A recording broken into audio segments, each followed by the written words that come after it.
Welcome to Guruvira Tutorials, educational classes. Please subscribe.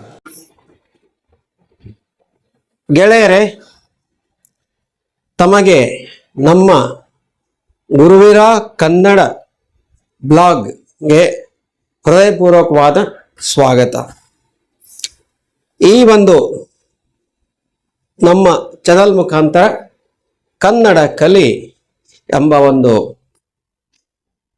Playlist ಒಂದು ಕೆಲವೊಂದು ವಿಡಿಯೋಗಳನ್ನು ಸಂಗ್ರಹಿಸುವಂತ ಒಂದು ಪ್ರಯತ್ನ ಮಾಡುತ್ತಿದ್ದೇನೆ.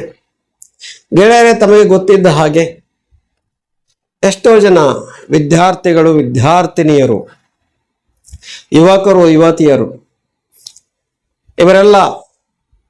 ಇವರಿಗೆ ಕನ್ನಡ ಬರೆಯುವುದಕ್ಕೆ, ಕನ್ನಡ ಓದುವುದಕ್ಕೆ ಕಷ್ಟವಾಗುತ್ತಿದೆ. ಮಾತಾಡುತ್ತಾರೆ ಕನ್ನಡ, ಮಾತಾಡುವುದು ಸುಲಭ, ಆದರೆ ಮಾತಾಡಿದ್ದನ್ನು, ಆದರೆ ಪುಸ್ತಕದಲ್ಲಿ ಇದ್ದದ್ದನ್ನು ಬರೆಯುವುದಕ್ಕಾಗಿ, ಅದನ್ನು ಓದೋದಕ್ಕಾಗಿ ಕಷ್ಟಪಡುತ್ತಿದ್ದಾರೆ. ನಾವು ಕೂಡ ಕನ್ನಡ ಸರ್ಕಾರಿ ಗಂಡು ಮಕ್ಕಳ ಶಾಲೆಯಲ್ಲಿ ಓದಿದ್ದೇವೆ. ನಾವು ಓದುವಾಗ ಕನ್ನಡದಲ್ಲೇ ಓದಿರೋದು. ಮುಂದೆ ಪದವಿ ಪೂರ್ವ ಕಾಲೇಜು, ಪದವಿ ಕಾಲೇಜುಗಳಲ್ಲಿ, ಸ್ನಾತಕೋತ್ತರ ಕಾಲೇಜುಗಳಲ್ಲಿ ಮುಂದೆ ಏನೇನು ಓದಿದೇವಲ್ಲ, MTech ಎಲ್ಲ ಓದಿದೇವಲ್ಲ, ಇಂಜಿನಿಯರಿಂಗ್, ಮೆಡಿಕಲ್ ನಾವು ತುಂಬ ಓದಿದ್ದೀವಿ. ನಮ್ಮ ಪ್ರಾಥಮಿಕ ಶಾಲೆ, ಪ್ರೌಢಶಾಲೆ ದಾಟಿದ ಮೇಲೆ ನಮ್ಗೆ ಇಂಗ್ಲೀಷ್ ಪುಸ್ತಕ ಬಂದಿರೋದು. ಆದರೂ ಕೂಡ ನಮಗೆ ಇಂಗ್ಲೀಷ್ ಬರ್ತಾ ಇರಲಿಲ್ಲ. ಪದವಿ ಮುಗಿಸಿದಾಗಲೂ ಕೂಡ ಇಂಗ್ಲೀಷ್ ಬರ್ತಾ ಇರಲಿಲ್ಲ. ಆದರೆ ಇವತ್ತು ನಾವು ಮಾಡೋಂಥ ಪ್ರಯತ್ನ, ಇವತ್ತು ನನ್ನ ಭಾಷೆ, ಆಂಗ್ಲ ಭಾಷೆ ಅಮೇರಿಕನ್ನರು ಕೇಳ್ತಾರೆ, ವಿದೇಶಿಯರು, ಅವರಿಗೆ ಅರ್ಥ ಆಗ್ತಾ ಇದೆ ನನ್ನ ಭಾಷೆ. ಯಾಕೆ ಅಂತ ಹೇಳ್ತೀನಿ ಅಂತಂದ್ರೆ, ಪ್ರಯತ್ನ ಪಡಬೇಕು. ನನಗೆ ಆಂಗ್ಲ ಬರಲ್ಲ ಅಂತಿಕೊಂಡು ಕೂತ್ರೆ ಬರೋದಿಲ್ಲ, ನನಗೆ ಕನ್ನಡ ಬರೋಲ್ಲ ಅಂತಂದ್ರೆ ಬರೋದಿಲ್ಲ. ಆಸಕ್ತಿ ಇರಬೇಕು, ನಾನು ಕಲಿಬೇಕನ್ನುವಂಥ ಆಸಕ್ತಿ ಇರಬೇಕು. ಕನ್ನಡ ಕಲಿ ಮೊದಲನೇ ವಿಡಿಯೋ ಇದು, ಮೊದಲನೇ ಚಿತ್ರ ಇದು. ಕನ್ನಡದಲ್ಲಿ ಹೇಳಬೇಕಂದ್ರೆ ಈ ವಿಡಿಯೋದಲ್ಲಿ ನಾನು ಇಷ್ಟೊಂದೇ ಮಾತಾಡ್ತೀನಿ. ಯಾಕಂದ್ರೆ ಇದು ನಾನು ಪರಿಚಯ ಕೊಡ್ತಾ ಇದ್ದೀನಿ, ಕನ್ನಡ ಭಾಷೆ ಮಹತ್ವದ ಬಗ್ಗೆ, ಅದರ ಬಗ್ಗೆ ಪರಿಚಯ ಕೊಡೋಕೆ ಮಾತಾಡ್ತಾ ಇದ್ದೀನಿ. ನೇರವಾಗಿ ನಾನು ಪಾಠ ಮಾಡಕ್ಕೆ ಹೋಗ್ತಾ ಇಲ್ಲ. ಗೆಳೆಯರೇ, ಓಕೆ, ಏನು ಅಂತಂದ್ರೆ ನೋಡಿ, ಕನ್ನಡ ಕಲಿ, ಕನ್ನಡದಲ್ಲಿ ನಾನು ನೇರವಾಗಿ ಬರ್ತೀನಿ. ಓಕೆ, ಕ್ಯಾಮ್ರಾ ದೂರ ಇದೆ ನೋಡಿ. ಕನ್ನಡದ ಮೂಲಾಕ್ಷರಗಳು ಬರ್ತವೆ. ಕನ್ನಡದಲ್ಲಿ ಮೊದಲು ಬರೋದು, ಕನ್ನಡ ಕಲಿಬೇಕಂದ್ರೆ ಮೊದಲನೇದಾಗಿ ಬರೋದು ಕನ್ನಡ ಮೂಲಾಕ್ಷರಗಳು. ಮೂಲಾಕ್ಷರಗಳು, ಕನ್ನಡದ ಮೂಲಾಕ್ಷರ.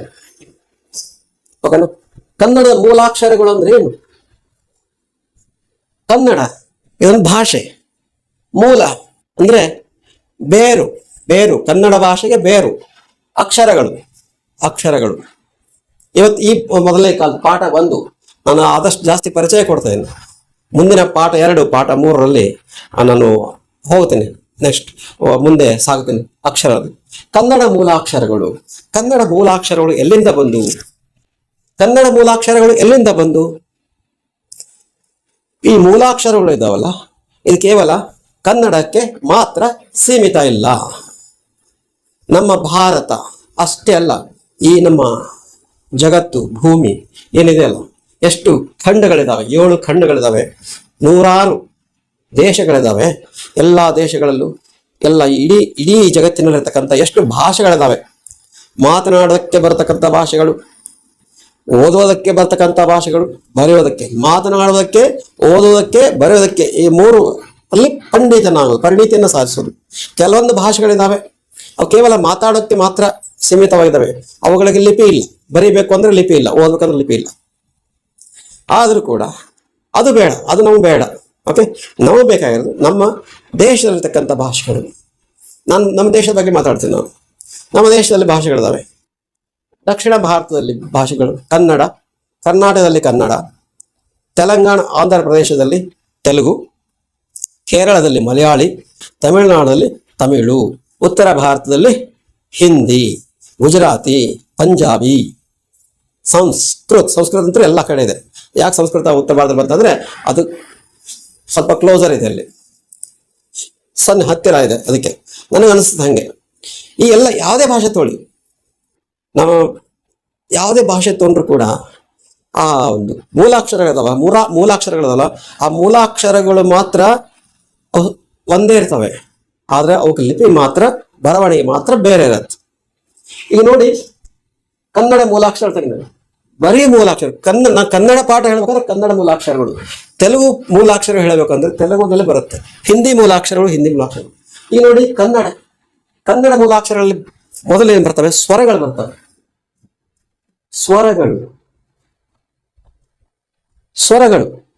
ಸ್ವರಗಳು ಯೋಗ ವಾಹಕಗಳು ಮತ್ತೆ ವ್ಯಂಜನಗಳು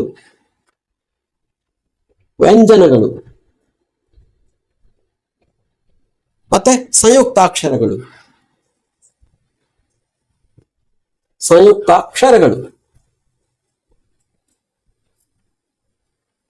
ಇವೆಲ್ಲ ಸೇರಿ ಲಿಪಿ, ಮೂಲಾಕ್ಷರಗಳು.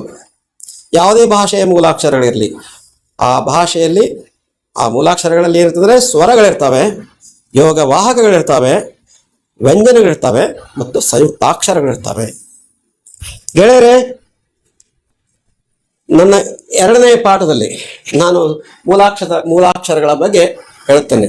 ಈ ಒಂದು ಪಾಠದಲ್ಲಿ ಮೂಲಾಕ್ಷರಗಳು ಹೇಗೆ ಉತ್ಪತ್ತಿ ಆಗ್ತವೆ. ಈ ನಾನು ಮಾತಾಡ್ತಾ ಇದ್ದೀನಿ, ನೀವು ಕೇಳ್ತಾ ಇದ್ದೀರಾ, ಓದ್ತಾ ಇದ್ದೀನಿ, ಮಾತಾಡೋದು.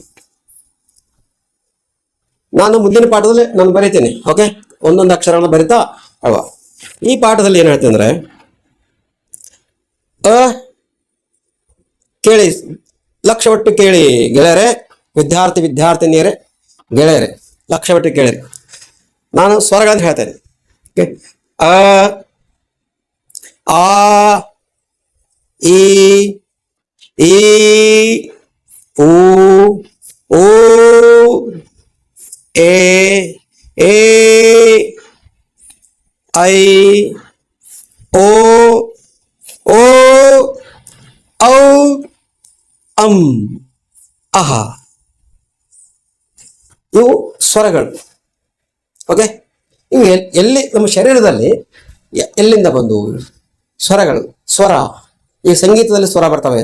ಸರಿ ಗ ಮ ಪದ ನಿ ಸಾ, ಸಾ ನಿ ದ ಪ ಮ ಗ ರಿ ಸಾ, ಅಲ್ಲಿ ಸರಿ ಗ ಮ ಪದ ನಿ ಸಾ, ಅವು ಕೂಡ ಸ್ವರಗಳು, 7 ಸ್ವರಗಳು. ಆದರೆ ಮೂಲಾಕ್ಷರ ಇರತಕ್ಕಂಥ ಸ್ವರಗಳಿಂದವಲ್ಲ, ಆ ಸ್ವರಗಳಲ್ಲಿ ಎಲ್ಲಿಂದ ಬರ್ತವೆ? ನಮ್ಮ ಶರೀರದಲ್ಲಿ. ಇದು ಒಂದು ಭಾಷೆಗೆ, ನಾನು ಹೇಳ್ತಾ ಇರೋದು ಒಂದು ಭಾಷೆಗೆ ಸೀಮಿತ ಅಲ್ಲ, ಕನ್ನಡ ಭಾಷೆಗೆ ಸೀಮಿತ ಅಲ್ಲ. ಇದು ದೇಶದಲ್ಲಿರ್ತಕ್ಕಂಥ, ಈ ಜಗತ್ತಿರ್ತಕ್ಕಂಥ ಎಲ್ಲ ಭಾಷೆಗಳು ಸೀಮಿತ ಆಗತ್ತೆ. ಎಲ್ಲಿಂದ ಬರ್ತಿದ್ದು? ಹೊಟ್ಟೆಯಿಂದ ಬರುತ್ತೆ. ಹೊಟ್ಟೆಯಿಂದ ಸ್ವರಗಳು, ಅಕ್ಷರಗಳು ಹೊಟ್ಟೆಯಿಂದ ಪ್ರಾರಂಭ ಆಗ್ತವೆ. ಹೊಟ್ಟೆಯಿಂದ ಪ್ರಾರಂಭವಾಗಿ ಇಲ್ಲಿ ಹೊರಗೆ ಬರ್ತವೆ. ಅದು ಧ್ವನಿ ಎಂಥದ್ದು? ತರಂಗ. ಗಾಳಿ ಜೊತೆಗೆ, ಹೊಟ್ಟೆ ಇರ್ತಕ್ಕಂಥ ಗಾಳಿ ಜೊತೆಗೆ ತರಂಗ. ಯಾವ ತರಂಗ ಇರ್ತದೆ ನೋಡಿ, ಆ ಯಾವ ಒಂದು ಅಕ್ಷರವನ್ನು ಸೃಷ್ಟಿ ಮಾಡಬೇಕಾಗಿದೆವು. ಅಂತ ಹೇಳುವಾಗ ಹಲ್ಲು ತೆಗೆದಿರುತ್ತೆ, ನಾಲಿಗೆ ಓಪನ್ ಇರುತ್ತೆ, ಗಂಟಲು ಓಪನ್ ಇರುತ್ತೆ, ಕುತ್ತಿಗೆ ಓಪನ್ ಇರುತ್ತೆ, ಅನ್ನನಾಳ ಓಪನ್ ಇರುತ್ತೆ. ಹೊಟ್ಟೆಯಿಂದ ಶ್ವಾಸಕೋಶ ಹೊಟ್ಟೆಯಿಂದ ಹೊರಗೆ ಬರುತ್ತೆ. ಹೊಟ್ಟೆ ಇಲ್ಲ ಅಂತಂದ್ರೆ ಅಂತ ಹೇಳಕ್ಕಾಗಲ್ಲ. ಇವೇನು ಸ್ವರಗಳಿದಾವಲ್ಲ, ಅದಿಂದ ಆತನ ಎಲ್ಲ ಸ್ವರಗಳು ಹೊಟ್ಟೆಯಿಂದ ಬರ್ತವೆ. ಬರುವಾಗ ತರಂಗಗಳು ಅದಿಂದ ಆತನ ತರಂಗಗಳದಲ್ಲ, ಅವೆರಡಲ್ಲ, ಅವು ಯೋಗವಾಹಕಗಳು. ಅವೆರಡು ಬಿಟ್ಬಿಡಿ, ಯೋಗವಾಹಕಗಳು. ಮುಂದೆ ಔತನ ಬರ್ತಲ್ಲ, ಅದಿಂದ ಔತನ ಬರ್ತಲ್ಲ, ಅವು ಸ್ವರಗಳಿದಾವೆ. ಆ ಸ್ವರಗಳಿಗೆ ಯಾವುದೇ ತುಟಿಗಳು ಆ ಸ್ವರಗಳನ್ನು ನುಡಿಸಬೇಕಾದ್ರೆ ಯಾವ ತುಟಿಗಳು ಭಾಗವಹಿಸುವುದಿಲ್ಲ, ನಾಲಿಗೆನೂ ಭಾಗವಹಿಸುವುದಿಲ್ಲ, ಗಂಟಲು ಕೂಡ, ಕುತ್ತಿಗೆ ಭಾಗನೂ ಕೂಡ ಭಾಗವಹಿಸುವುದಿಲ್ಲ. ನಾಲಿಗೆ ಮೇಲಿರ್ತಕ್ಕಂಥ ಏನಿದೆಯಲ್ಲ, ನನಗೆ ವೈಜ್ಞಾನಿಕ ಗೊತ್ತಿಲ್ಲ, ಆ ನಾಲಿಗೆ ಬಾಯಲ್ಲಿರ್ತಕ್ಕಂಥ ಯಾವುದೇ ಭಾಗವಹಿಸುವುದಿಲ್ಲ. ಅದಿಂದ ವರೆಗೂ ನುಡಿಬೇಕಾದ್ರೆ ಕೇವಲ ಗಾಳಿ ಹೊರಗೆ ಬರ್ತಾ ಇರುತ್ತೆ. ಗಾಳಿ ಹೇಗೆ ಬರ್ತಾ ಇರುತ್ತೆ ಅಂದರೆ ತರಂಗ ಜೊತೆಗೆ. ಒಬ್ಬ ಕೃಷ್ಣ ಕೊಳಲು ಊದ್ತಾನೆ, ಕೊಳಲು ಬೇಕಾದ್ರೆ ಕೇವಲ ಗಾಳಿ ಬಿಡ್ತಿರ್ತಾನೆ, ಆ ತರಂಗಗಳನ್ನ ಫ್ಲೂಟ್ ಇರ್ತಲ್ಲ, ಕೊಳಲಲ್ಲಿ ಬೆರಳ ಮುಖಾಂತರ ಏನ್ ಮಾಡ್ತಾನಲ್ಲ ಹಾಗೆ ಇದು ಒಂಥರ ಒಂದು ಕೊರಳಿದ್ದ ಏನು ಕೃಷ್ಣನ ಕೊಳಲು ಮುಖಾಂತರ ಅಂದ್ರೆ ನಮ್ಮ ಅನ್ನನಾಳದ ಮುಖಾಂತರ ಹೊರಗೆ ಬರ್ತವೆ. ಗಾಳಿ ಬೇಕು ಸ್ವರಗಳನ್ನು ಹೇಳುವುದು. ಅರ್ಥ ಆಯ್ತಾ? ಅರ್ಥ ಆಗಿರ್ಬೋದು, ಆಗಿದೆ ಅಂತ ತಿಳ್ಕೊತೀನಿ.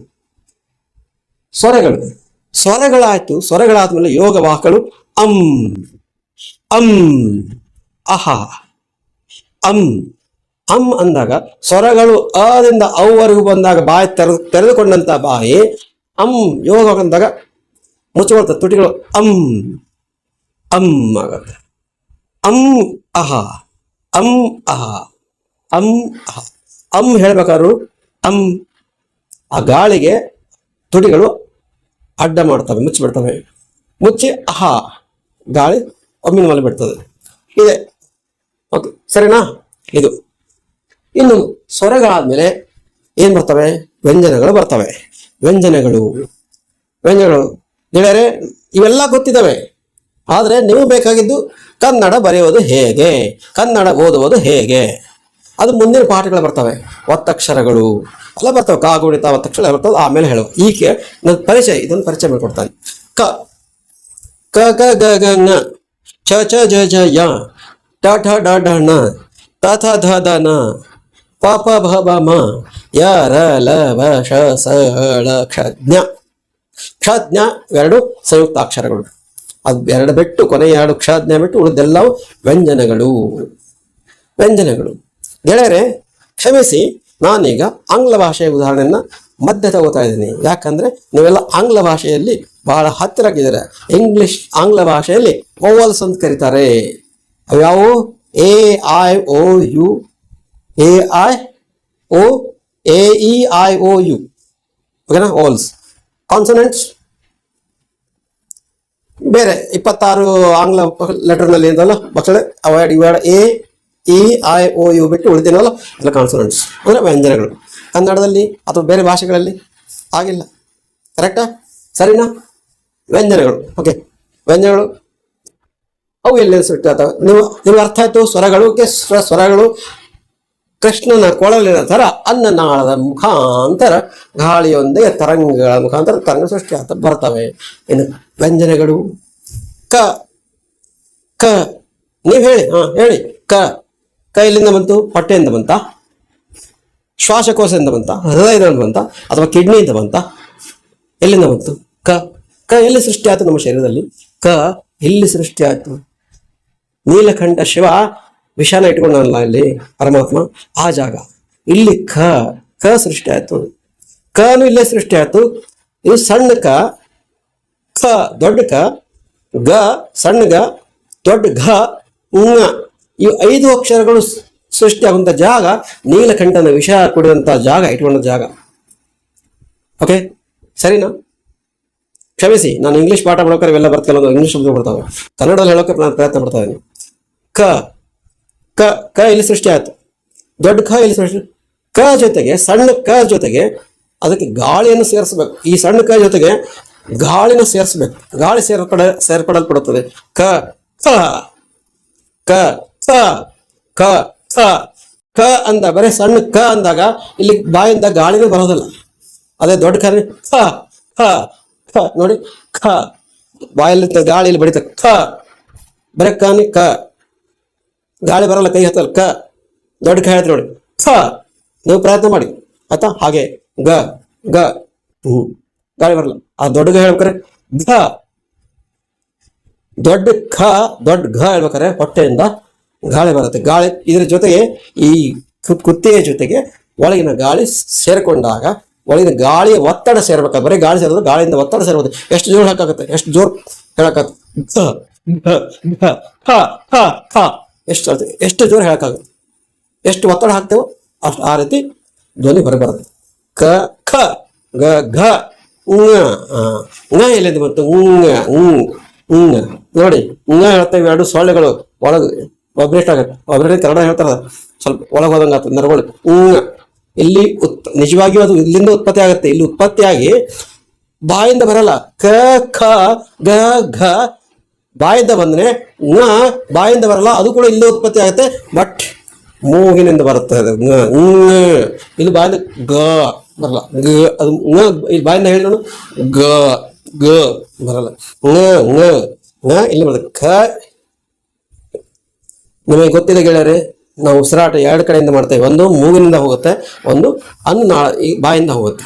ಕರೆಕ್ಟಾ? ಬಾಯಿಂದ ಬರ್ತಕ್ಕಂಥ ಕ ಖ ಗ ಬಾಯಿಂದ ಬರ್ತವೆ, ಂಗ ಎಲ್ಲಿ ಬರ್ತಂದ್ರೆ ಎಲ್ಲಿ ಬರುತ್ತೆ. ಸರಿನಾ? ಹಾಗೆ ನೆಕ್ಸ್ಟ್ ಮುಂದೆ ಚ ಚ ಚ ಛ ಛ ಯ. ಏನು ಈ ಪಠ್ಯ ಪಾಠ ಮುಗೀತು, ಇದು ಮುಗೀತು. ಮುಂದೆ ಛ ಎಲ್ಲಿ ಸೃಷ್ಟಿ ಆಗುತ್ತೆ? ಛ ಹೇಳಿ. ಛ ಛ ಛ ಛ ಸೃಷ್ಟಿ ಆಗ್ಬೇಕಾದ್ರೆ ಛ ಎಲ್ಲಿಂದ ಬರ್ತದೆ? ಛ ಛ ಸೃಷ್ಟಿ ಆಗ್ಬೇಕಾದ್ರೆ ಎಲ್ಲಿಂದ ಬರ್ತು? ಯಾವ್ಯಾವ ಬಾಯಲ್ಲಿ ಬಾಯಲ್ಲಿ ಸೃಷ್ಟಿ ಆಗ್ತಾ ಇದೆ, ನಿಮಗೂ ಅನುಭವ ಆಗ್ತಾ ಇದೆ. ಆದರೆ ಯಾವ ಭಾಗ ಈ ಛನ ಸೃಷ್ಟಿ ಮಾಡ್ತದೆ? ಛ ಛ ಛ ನಾಲ್ಗೆನ ನೋಡಿ, ನಾಲ್ಗೆನ ಇಲ್ಲಿ ನೋಡಿ, ಇದು ಹಣೆ, ಇದು ಮೂಗು, ಇದು ಬಾಯಿ. ನಾನು ತೆಗೆದ ಬಾಯಿಯನ್ನೇ ಮಾಡ್ತೇನೆ. ಓಕೆ, ತೆಗೆದ ಬಾಯಿ ಮಾಡ್ತೇನೆ. ಓಕೆ, ಇಷ್ಟು ಗೊತ್ತಿಲ್ಲ, ಜಾಸ್ತಿ ಚಿತ್ರ ತೆಗೆದು ಬೇಡ. ಓಕೆ, ಇಲ್ಲೇನಿದೆಲ್ಲ ಓಕೆ, ಇದು ಮೂಗಿನಿಂದ ಉಸಿರಾಟ, ಇದು ಬಾಯಿಂದ ಉಸಿರಾಟ, ಎರಡೂ ಇಲ್ಲಿ ಸೇರ್ಕೋತವೆ. ಓಕೆ, ಇಲ್ಲಿ ಮತ್ತೆ ಇಲ್ಲಿ ಅನ್ನನಾಳ ಅಂತ ಬರುತ್ತೆ, ಅದು ನಮ್ಗೆ ಬೇಡ ವಿಷಯ. ಇಲ್ಲಿ ಅನ್ನನಾಳ ಮುಚ್ಕೊಳತ್ತೆ ತೆಗೆಳುತ್ತೆ, ಅದೇನೋ ಇದೆ, ನಮ್ಗೆ ಗೊತ್ತಿಲ್ಲ, ವೈಜ್ಞಾನಿಕತೆ, ವೈದ್ಯಕೀಯ. ಓಕೆ, ಇದೆ ನಿಮಗೆ ಗೊತ್ತಿದೆ. ಇದು ಕುತ್ತಿಗೆ ಭಾಗ. ಈ ಭಾಗದಲ್ಲಿ ಏನಿರುತ್ತೆ? ಕ ಖ ಗ ಘ ಮತ್ತು ಂಗ ಬರುತ್ತೆ. ಈ ಭಾಗ ಸೃಷ್ಟಿ ಆಗುತ್ತೆ. ಕರೆಕ್ಟ್, ಸರಿನಾ?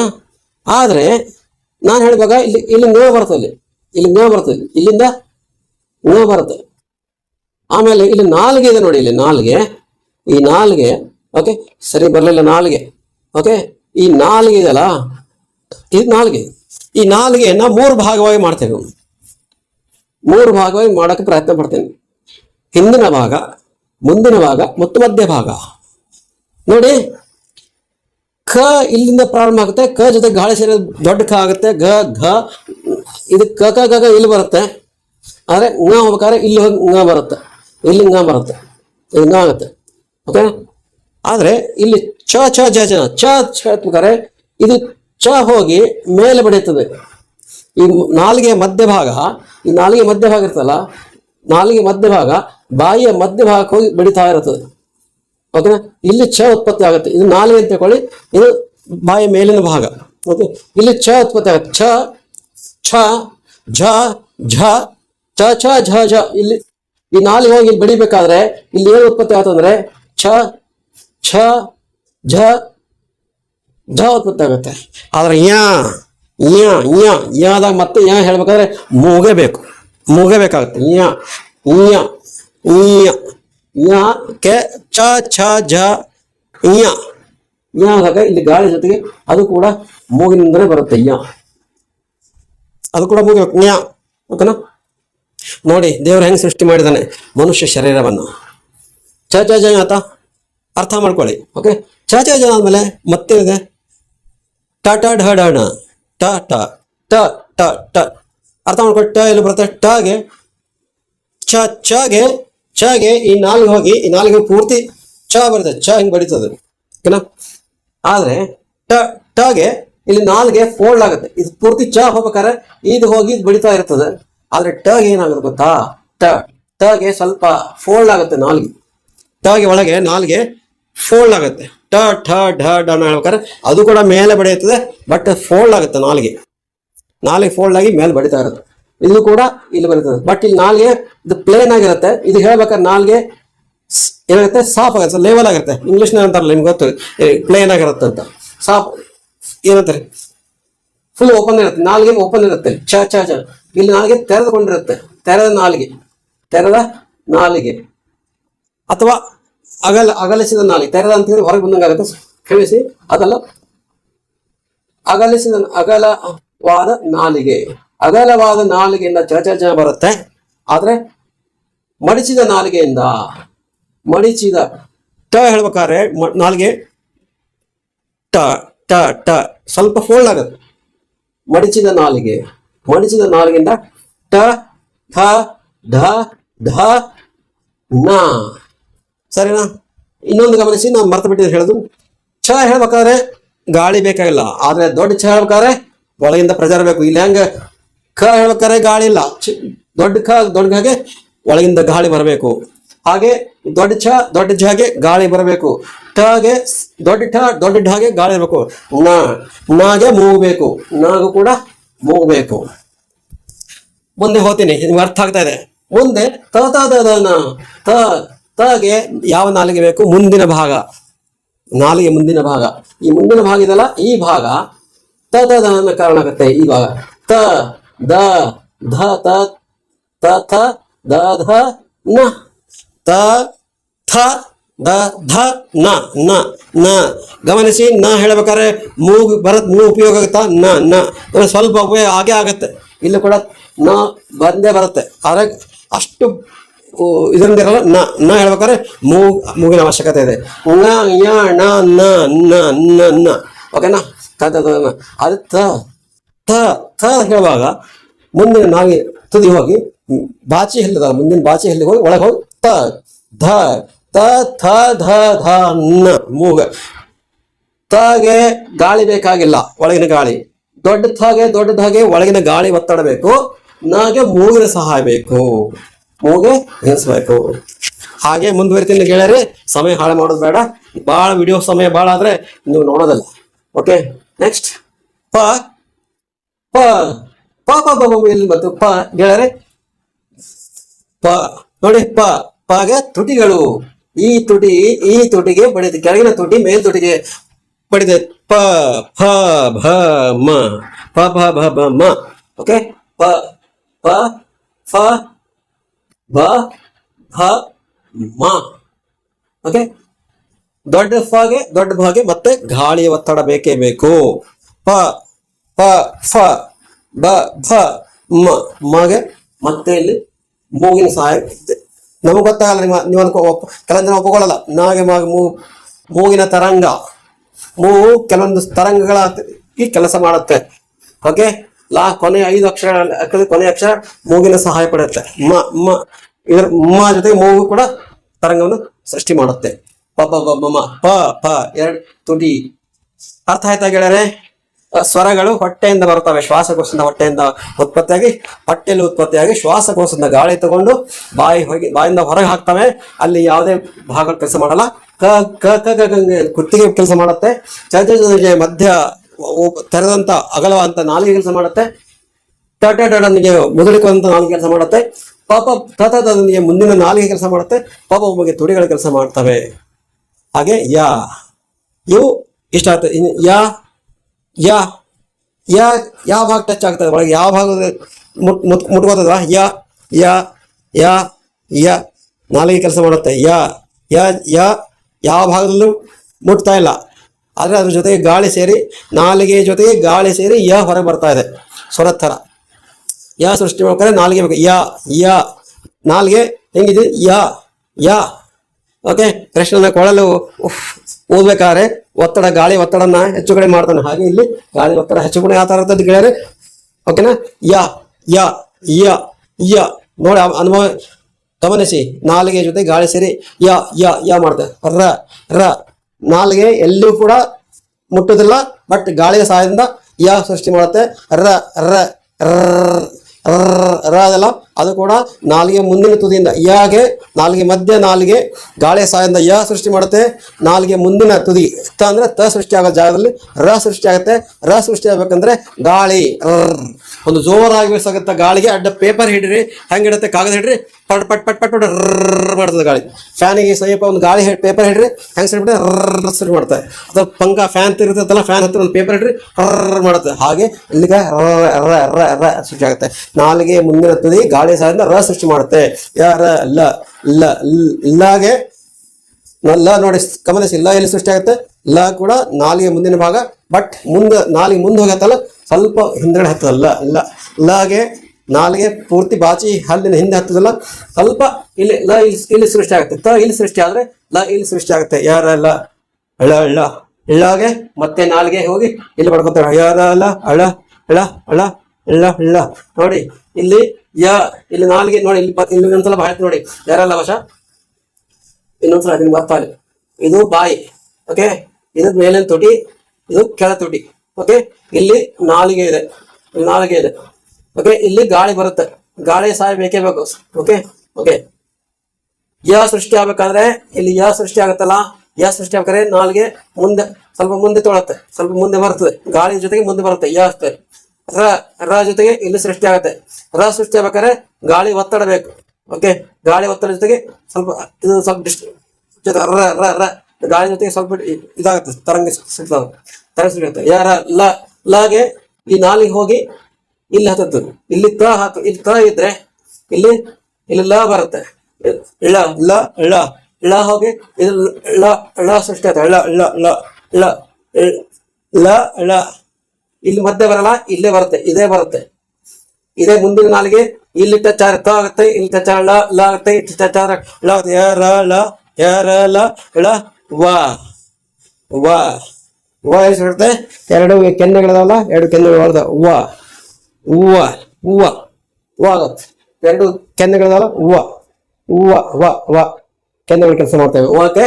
ಕೆನ್ನೆಗಳು ಕೆಲಸ ಮಾಡ್ತವೆ, ಓಕೆ. ಕೆನ್ನೆಗಳು ಬೇಕು, ಕೆನ್ನೆಗಳು ಕೆಲಸ ಮಾಡ್ತವೆ, ಓಕೆನೆ. ಕೆನ್ನೆಗಳು ಯಾರ ಲ ವ ಳ ವ ಶ ಶ ಶ ಶಾಗೆ ಕೃಷ್ಣನ ಕೊಳಲಿರ್ತಕ್ಕಂಥ ಶ ಶ. ಆ ಶಾಗೆ ಗಾಳಿ ಬೇಕು, ಬಾಯಲ್ಲಿ ಮಧ್ಯ ನಾಲಿಗೆ ಇರುತ್ತೆ, ಶ ಶ ಶ. ನಾಲಿಗೆ ಸುತ್ತಮುತ್ತ ಗಾಳಿ ಇರುತ್ತೆ, ಈ ತರ ಸೀಳು ಹಾಕದಂಗೆ ಶ ಶ. ಗಾಳಿ ಬರೀ ಶ ಅಂದ್ರೆ ಗಾಳಿ ಕಡಿಮೆ ಬೇಕು, ದೊಡ್ಡ ಶ ಗಾಳಿ ಬೇಕು, ಒಂಥರ ಕೊಳಗದು. ಸೀಳು ಹಾಕ್ತಾರಲ್ಲ, ನೀವು ಹಾಕ್ತಿರಲ್ಲ ಹಂಗೆ ಶರಳ ಶ ಶ, ಓಕೆ. ಇದಕ್ಕೆ ಗಾಳಿ ಬೇಕು, ಶ ಗಾಳಿ ಬೇಕು ಇದಕ್ಕೆ, ಶ ಶ ಲ ಶ ಶ ಸ ಸ ಸ. ಇಲ್ಲಿ ಸ ಸಗೆ ಬಾಚಿ ಹಲ್ಲಿ ಸ, ಅಲ್ಲಿ ಕೂಡ ಗಾಳಿ ಮುಖಾಂತರ ಸ ಇಲ್ಲಿ ಹೊರಗೆ ಬರುತ್ತೆ, ಇಲ್ಲಿ ಸ, ಇಲ್ಲಿ ಸ ಬರುತ್ತೆ ಇಲ್ಲಿ ಎಲ್ಲ. ಯರ ಲ ವ ಳ ಶ ಸ ಹ ಹ ಅಂ ಅಹ ಅಹ ಅಹ ಅಂದ್ರೆ ಬಾಯಿ ತೆಗಿರುತ್ತೆ, ಹ ಅಂದ್ರೆ ಬಾಯಿ ತೆಗಿರ್ಬೇಕು, ಹ ಒಳಗೆ ಇರುತ್ತೆ, ಇಲ್ಲಿ ಹ ಇಲ್ಲೇ ಇರುತ್ತೆ, ಇಲ್ಲಿ ಹ ಇಲ್ಲೇ ಇರುತ್ತೆ. ಆದ್ರೆ ಅಹ ಇಲ್ಲಿ ಬಂದ್ಬಿಡುತ್ತೆ, ಅಹ ಇಲ್ಲಿ ಬರುತ್ತೆ. ಬಾಯಿ ಮುಚ್ಕೊಂಡ್ರೆ ಅಮ್ಮ ಆಗುತ್ತೆ, ಅಮ್ಮ ಅಮ್ಮ. ಇಲ್ಲಿ ಹ ಇಲ್ಲಿ ಬರುತ್ತೆ, ಅಹ ಇಲ್ಲಿ ಬರುತ್ತೆ, ಅಹ ಅಂ ಅಹ. ಯರ ಲವಳ ಶ ಸ ಹ ಳ ಳ ಹ ಳ. ಯರ ಲ ವ ಸಾರಿ ಯರ ಲ ವ ಆದ್ಮೇಲೆ ಳ ಬರುತ್ತೆ. ಯರ ಲವಳ ಶ ಸ ಶ ಶ ಸ ಹ ಳ ಎಲ್ಲ ಬರ್ತದೆ. ನಾಲ್ಕಿಂದ ಕ್ಷಜ್ಞ ಸಂಯುಕ್ತಾಕ್ಷರ ಕ್ಷಜ್ಞ ಕ್ಷ. ಇದು ಕ್ಷಜ್ಞ ಕ್ಷ. ಕ್ಷ ಕ್ರಿಯೇಟ್ ಆಗ್ಬೇಕಾದ್ರೆ ಬಾಯಿ ತನ್ನದಂತ ಒಂದು ವಿಕಾರತೆಯನ್ನು ಪಡೆಯುತ್ತದೆ, ತನ್ನ ಆಕಾರವನ್ನು ಬದಲಿಸಬೇಕಾಗತ್ತೆ. ಕ್ಷ ಆಗ್ಬೇಕಾದ್ರೆ ಜ್ಞ ಜ್ಞ. ಜ್ಞಾದಲ್ಲಿ ಮೂಗು ಕೆಲಸ ಮಾಡುತ್ತೆ, ಕಂಠ ಕೆಲಸ ಮಾಡುತ್ತೆ, ಜ್ಞ ಜ್ಞ. ನಾಲಿಗೆ ಮೂಗು ಎಲ್ಲ ಮಿಶ್ರಣ ಆಗುತ್ತೆ. ಕರೆಕ್ಟಾ? ಸರಿನಾ ಗೆಳೆಯರೆ? ನಾನು ಇಲ್ಲಿಗೆ ಈ ಮೊದಲನೇ ಪಾಠವನ್ನು ಮುಗಿಸುತ್ತಿದ್ದೇನೆ. ಎರಡನೇ ಪಾಠದಲ್ಲಿ ಇವೇ ಮೂಲಾಕ್ಷರಗಳನ್ನ ಚೆನ್ನಾಗಿ ಬರೆದು ನಿಮ್ಮ ಮುಂದೆ ಚೆನ್ನಾಗಿ ಬರೆದು ತೋರಿಸುತ್ತೇನೆ. ನಮ್ಮ ಪಾಠದಲ್ಲಿ ಹೇಗೆ ಬರೀಬೇಕು, ಹೇಗೆ ಓದಬೇಕು, ಹೇಗೆ ಸರಳವಾಗಿ ಮಾತಾಡಬೇಕು ಅಂತ ಹೇಳಿಕೊಡೋದೇ ನಮ್ಮ ಈ ಕನ್ನಡ ಕಲಿ ಪಾಠ ಉದ್ದೇಶ. ಗೆಳೆಯರೆ, ನಮ್ಮ ಗುರುವೀರ ಕನ್ನಡ ಬ್ಲಾಗ್ ಚಾನಲ್ಗೆ ಸಬ್ಸ್ಕ್ರೈಬ್ ಮಾಡಿ, ಶೇರ್ ಮಾಡಿ. ನಿಮ್ಮ ಗೆಳೆಯರ ಜೊತೆಗೆ ಯಾರ್ಯಾರಿಗೆ ಆಸಕ್ತಿ ಇದೆಯೋ ಈ ಚಾನಲ್ ಬಗ್ಗೆ, ಕನ್ನಡ ಬಗ್ಗೆ, ಅವ್ರ ಜೊತೆಗೆ ಹಂಚಿಕೊಳ್ಳಿ. ಸರಿನಾ? ನಮಸ್ಕಾರಗಳು. ಈ ಚಾನಲ್ಗೆ ಸಬ್ಸ್ಕ್ರೈಬ್ ಮಾಡಿ, ಲೈಕ್ ಕೊಡಿ, ಶೇರ್ ಮಾಡಿ ಮತ್ತು ಐಕಾನ್ ಬೆಲ್ ಅನ್ನು ಕ್ಲಿಕ್ ಮಾಡಿ. ಧನ್ಯವಾದಗಳು.